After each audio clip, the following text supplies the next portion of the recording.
Story 1, 2, 3, 4, 5 of this upcoming Boston College season. Upcoming, it's got to be right. 2023. It has to be the offensive line. You cannot go into next season with this being a question mark like it was last year, where everything fell apart. Everything was predicated to the play of that group, and it all crumbled and caused everything else to crumble. Now, BC has done, as I said on the show a couple times, a bunch of moves to try to solidify this position. And we're still waiting on one other move. And we'll talk about that with Mitch. But on today's show, we're going to look at one of the guys that just came in.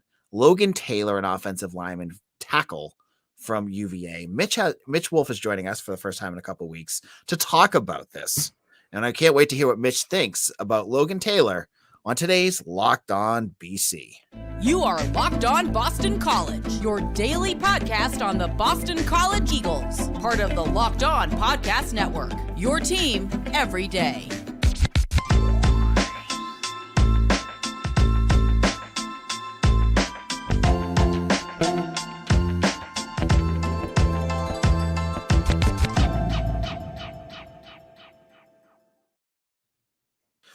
Locked On Boston College, AJ Black. This is our Wednesday show, and we're talking back to the transfer portal. The transfer portal is closing at midnight tonight. It closes at midnight on Wednesday, and BC has landed 7 recruits, 8 if you consider the long snapper, and I'm not sure if he is a scholarship player or not, but that's not the point of this. The point of today's episode is talk about Logan Taylor, a big offensive tackle that'll hopefully fill a slot that BC desperately needs some help in. And when we're talking how a guy plays, what his strengths and weaknesses are, there's no other person we go to than Mitch Wolf. Mitch, it's been a little while. How you doing, bud? AJ is a fellow married man. I'm sure, on your honeymoon, you know that, it's a relaxing time. You have a lot of time to think about stuff. And now I'm not sure if you did exactly what I did, but naturally I spent most of mine thinking about how BC is going to fix this offensive line and how Logan Taylor affects that. So I'm happy to be back and talking about it. I'm going to age myself here by a lot, but I went to my honeymoon in Hawaii and it was the end of August.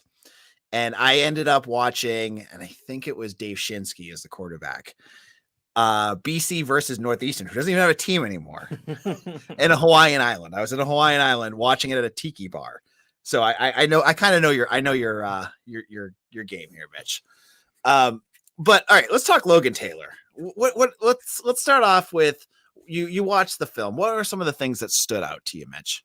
So the first thing that I found interesting was that he started the first 2 games at right tackle, and then I believe an injury occurred, and then he spent the rest of the season at left tackle, which for a first-year starter, a redshirt freshman, that's a pretty big swing. And additionally, when I was watching one of the games, they flashed this little stat on the cryon there that said Virginia was only bringing back 1 letterman offensive lineman from last year to this year, or I guess 2 years ago to last year, which, BC fans are familiar with that, but that might have been arguably even worse. And it showed because Virginia really struggled this year after a pretty decent year with a very explosive offense last year. And they were anything but that this year. And, if you look at his grades, I know you mentioned it, he has a 55.5 overall, a 70.9 run block, and a 38.1 pass block, which I know that last number sounds terrible. But this is why you can't just look at the one grade. You got to, ideally look at all the grades of each game and ideally watch all the games. But I know some people don't have the time for that or are just not insane like me. But so I watched 4 of his 5 first games and from this season. And what I saw was one of the most impressive developments and improvements out of an offensive lineman that I've seen. And that's part of the reason why I like watching offensive line so much, is because it isn't as dependent as much on other players. Like if you're watching a running back, the blocking has to be good for them to be good. If you're watching a wide receiver, they have to get a good throw from the quarterback or whatever. With offensive line, it's really just, man versus man, and you got to get your assignment. And when I watched Taylor's first game, and it's against Richmond, who obviously FCS team, but they're a pretty decent FCS team. And I looked up the guy who was facing the most, and he's a pretty good edge rusher for Richmond. And you can tell that he's an incredible athlete. He's got incredible physical skills. Gets out of his stance super fluid, can move really easily. He's got strength, but his technique was all over the place with his feet, with his hands. Just plain missed assignments. And just looked confused. And, it's the first game, you're going to have some jitters and all that. But even in that game itself, and then as I kept watching game after game after game, you could see him just take huge strides forward. Like the way he got up, his stance was so much better. His hand, it was really the hand placement that I found so interesting because it was very sloppy in terms of timing, placement, and strength. And those are the three factors with hand usage for offensive line. It was super sloppy to begin the year. And, I've just watched his Duke game, and Duke has a really good defensive line. They run a lot of stunts and twists, which is something that gave the BC offensive line a lot of issues. And that was something that Taylor had some issues with earlier in the season. But in this game, they got him once or twice, and it's because, again, Duke has a good defensive line. But for the most part, he did an excellent job of picking those stunts up, passing them off, and he just looked so much more comfortable knowing what he was doing. His hand uses were so much better, and he just looked like a completely different player. And I thought that's extremely encouraging for BC fans who are desperate for this offensive line to improve. And I think it's important for folks to know too, Taylor, I think, just picked the game up a couple of years ago. I believe he's from Canada originally, played in Virginia. He was obviously Emmett Moorhead's not roommate. He was a teammate of Emmett Moorhead at Episcopal in Virginia. High school, yep. But I believe he's originally from he's Canada. He's from Nova Scotia. Yep. Nova Scotia. So that there's a learning curve. But what I love hearing from you, Mitch, is that he's picking things up, because I feel like that was something that we were not seeing a ton of with a lot of the guys on the roster last year. Was you saw guys maybe like Ozzie Trapilo or Drew Kendall that took steps forward, but for a lot of the guys, you were watching them make the same mistakes over and over and over again. Yeah, and what I might do is I might do a thing for our VIP members is I write my notes in Google Docs, and they're kind of just stream of consciousness. And what I'm thinking I might do is I might just post them there and try to kind of make sure they're complete sentences and make sense. But that way you can kind of see like what I'm looking for. And the one thing that I wrote down was oh shoot, I had a really good note that I want to find. But I would say the issue with him now is that when he's trying to correct something or get something changed, he's being just a little too aggressive, or he's reacting too much, and he just needs to make little corrections. Which if you've ever driven a boat, that's what you're supposed to do, because otherwise you're gonna capsize. But you just want to make like little changes to things instead of trying to completely overhaul things. I would also like to see him be a little more aggressive and nasty, and that's some offensive linemen have that gene. Think about guys like John Feliciano in the NFL right now, or Richie Incognito. But some guys are just a little more passive. But when I see him win, the process is good. And when I see him lose, the process is correctable. It's like small things where you say, okay, if we get this guy some good coaching and say like, hey, don't do this with your hand. Like he had this really funny thing where he would when he went out into his pass set, he would shoot out his one hand kind of randomly. And I was just like, why are you doing that? That you just don't need to be doing that at all. And there were times when I was watching him and he reminded me of, I'm not sure if you've seen this movie, The Iron Giant, where he would kind of miss a block sort of and put both his hands up as if he had just dropped something. I was like, oh no. Which was, it's funny in the first game, but then again, you see those mistakes go away and he gets much better. But yeah, I think this guy is going to be a huge get for BC. I think he's going to be a major catalyst for improving this offensive line. All right. So based off of what you just said, in our second segment, I want to talk about how Mitch sees the offensive line kind of gelling next year and what role Logan Taylor will play. We'll get to that in just a moment. But if you know me, I'm a big fan of the Built Bar. And if you're looking for a delicious treat but don't want all the fat and calories, then you got to try a Built Bar. We just got through the holidays. I know my goal is to eat a little healthier this year. If you're like me, where you want to eat healthier but don't want to compromise taste, then I got the thing for you. You got to try Built. With Built, they actually are tasty. Seriously, they're so delicious you won't even think they're good for you. It is perfect for your New Year's resolution. What makes Built Bar so good? They're 100% covered in chocolate. That's right, real chocolate. And they come in unbelievable flavors like churro, peanut butter brownie, and coconut almond. And I'm not sure how Built does it, but these bars taste like a candy bar while maintaining amazing macros.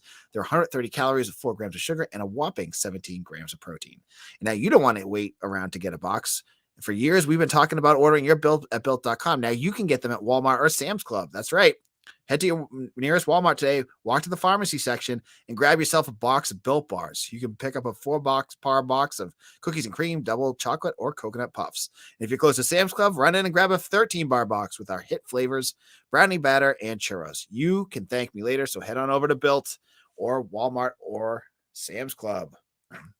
Locked on BC, AJ Black here, and I'm here with Mitch. This is one one of our favorite episodes of the week, having Mitch on to talk football. We're in the doldrums now with no more college football around. But if you're a football junkie like we are, and you want to get Boston College news, and I know you do. I know you, even though they were 3-9 last year, you still love your program. You still want to get your news. Make sure to subscribe to our YouTube channel. We are 3 away from 700 subscribers, and I'd love for you to be number 700. So make sure you subscribe. It's absolutely free. It does not cost you anything ever. And all it does, it gets you our video sent directly to you. So go over to youtube.com and subscribe to Locked On BC and become a subscriber today. And if you've already done so, thank you so much for doing it. All right, Mitch. BC looks like they are redoing their offensive line. And I think there is one last move that we're still waiting for that shoe to drop. But where do you see Logan Taylor kind of fitting into this group? I think he needs to be the day one starter at right tackle because, like I said, I like what Ozzie did last year. I think you want to keep having him grow in that role. And I think if Logan Taylor had been allowed to naturally progress at right tackle last year for Virginia, I think he would have played a lot better. I also think that he's listed at 6'6", 300, but his frame is very lean. I think you could easily put 15 to 20 pounds on him, and he would still be a above average to good athlete at the offensive tackle position. And I prefer him on the right side. And I know this has kind of gone away, but for most teams, the right side is still the side that you qualify as your strong side and where you want your better run blockers to be, because most of your runs are going to go to that side. And I think that you put him right tackle because he's a really good run blocker, especially when he is like the first guy out of the gate on outside zone, which BC doesn't do as much as they did with Frank Cignetti, but they still do a good bit of it. And that way you can also, if there are times when he does mess up with his technique, but that way, if he's between Ozzie or Christian Mahogany and a tight end, you can give him some help there. But I think that that's the position he'd be best at. You still have a bit of a question mark with who's starting there with Kevin Klein, maybe Jack Conley.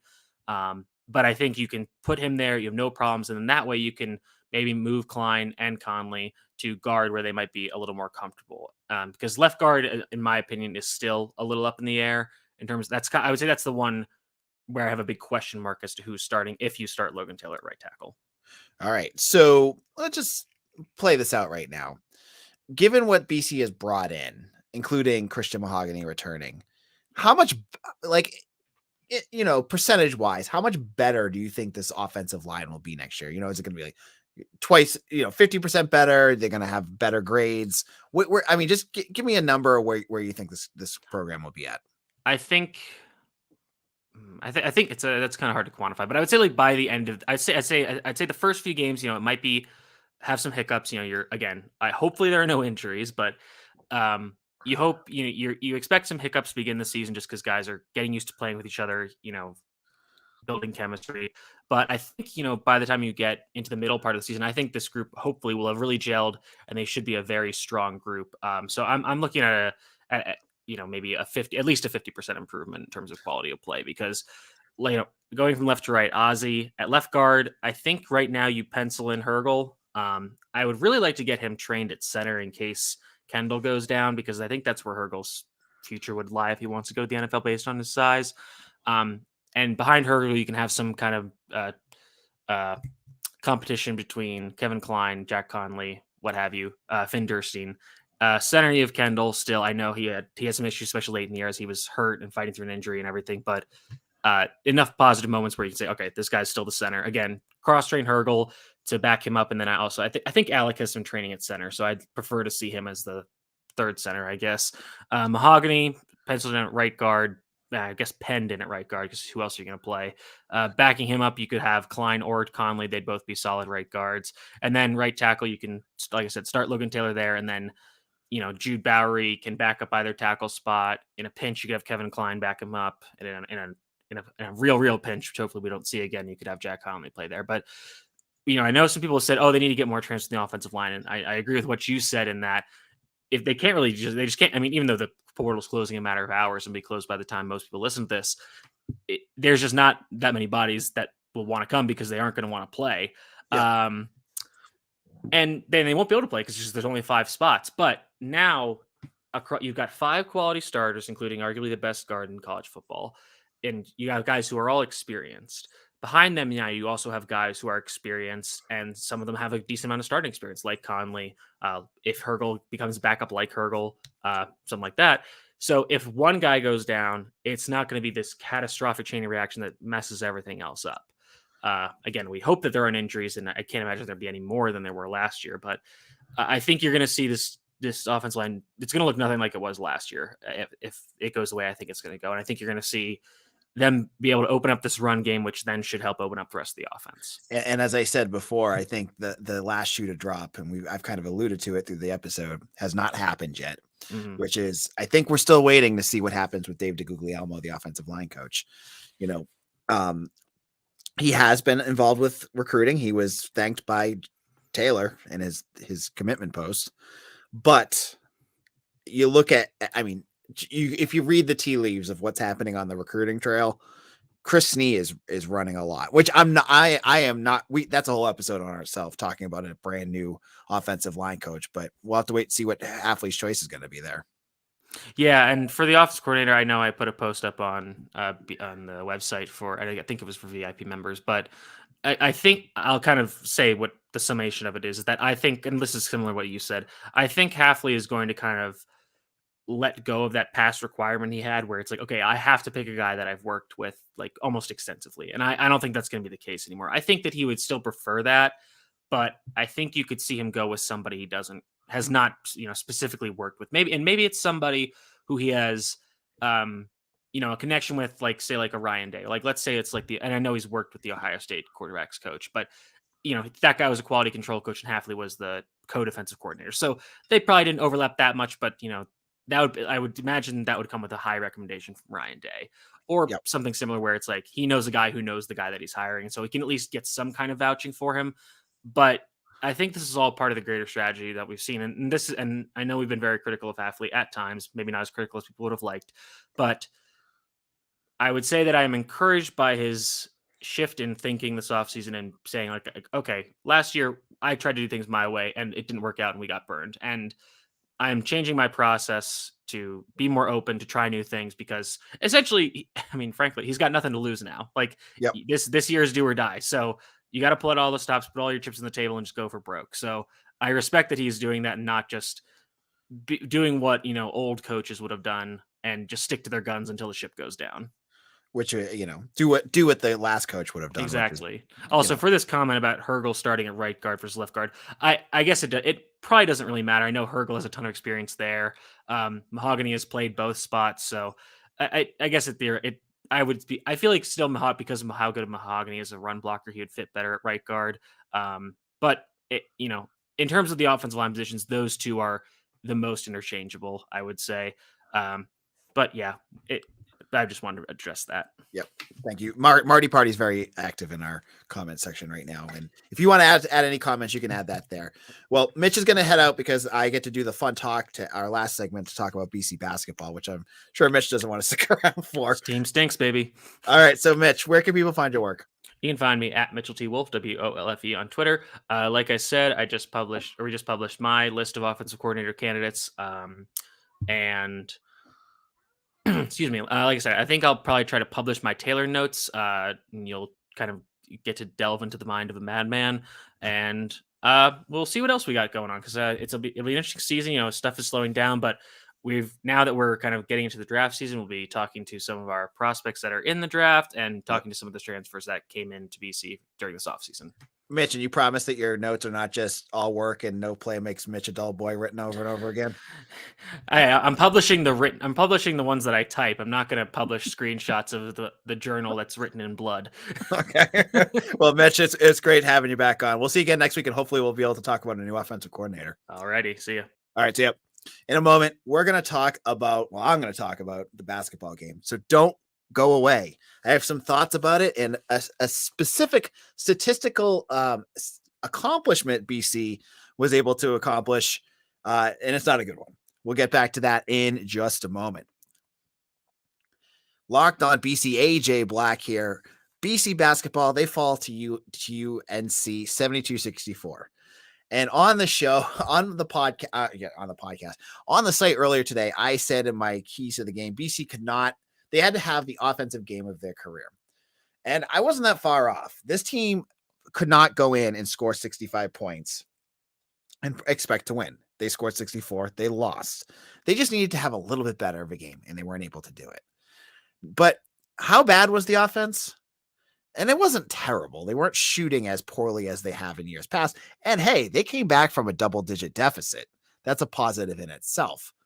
But for the first time in 420 games since 2009, BC did not hit a single three-point shot.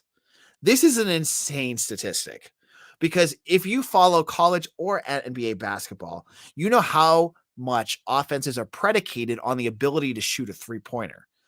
BC's offense has been atrocious with that all year. They were, in the 300s in terms of three-point shooting about 25%, which is not going to win you much anyways. So I kind of look at this two ways. I said on Twitter, I tweeted out, you know what? They went 0 for 6. I'm kind of glad that they didn't shoot more than that to get some free three-pointers in. Because when BC starts shooting a ton of three-pointers, they start losing by more. Because when they start relying on three, they're so bad at it that they start losing because their offense just becomes completely unhinged. So on one hand, there's that. On the other hand, you're not going to win any games if you're not hitting any three-point shots. You're just not going to, because UNC was shooting pretty well from three-point range, and they had about 9, last I had checked, I think it was like 9 or 10 three-pointers in the game itself. They had, 10. They went 10 for 29. They weren't even that great from three-point range, but you have to be able to keep it honest. I go back to one of the players that has been a bit disappointing this year, and he's had his moments, but it hasn't been consistent, and that's Jaden Zachary. Jaden Zachary had 14 points in this game, and I think he would have been the guy I would have hoped to hit some three-pointers. That's it. He was good offensively. I mean, he was one of the guys that was able to cut and slash. But when you're looking for one guy on this roster that can shoot threes. With Earl Grant, that's about all you're going to get. They brought in Mason Matson. You were hoping he was going to do it. He went 0 for 1. You were going to hope that maybe Jaden Zachary would do it. He shot 49% from three-point range last year. He wasn't able to do it. It's just such a, as Mitch said, it's hard to watch because you need those shots. You see good teams in the NBA and college. I watch the Celtics and I watch guys like Jason Tatum and Grant Williams and all these other guys be able to launch and hit threes consistently. And it keeps the offensive flowing. And then you see it happen to BC. I mean, how many times in the last 3 games between UNC, Miami, and Wake Forest have opposing teams just hit like those nail three-pointers in their face to kind of put the game away? That was the hardest part. And this wasn't the worst game. It was a 14-point spread, and BC was in this until like the very end. They just couldn't get over the hump, which has kind of been like the MO in a lot of these games where they are showing grit. They show their ability to come back, but then they just kind of falter at the end. And that's what happened again. It was a tough loss to watch. Quentin Post had a good game. He was battling hard with Armando Bacot back down there. He ended up fouling out at the end of the game. But a good game for Post as well. So we're going to wrap things up. I'm going to write up the game, but if you want to check it out, check out Locked On BC on YouTube. Find me on Eagle Insider. I'm the editor and publisher over there as well. And you can find Mitch's work there as well. We'll be back again tomorrow with more news and analysis that you're not going to find anywhere else, as we are the only daily Boston College podcast out there. Probably the only podcast that does it consistently. I see so many other podcasts that struggle because let me tell you, you need to have a real passion to cover BC constantly like this. And I have it. And I will continue to share it with each and every one of you. This is AJ Black. Mitch is already headed out. We'll see you again soon. Take care, everyone.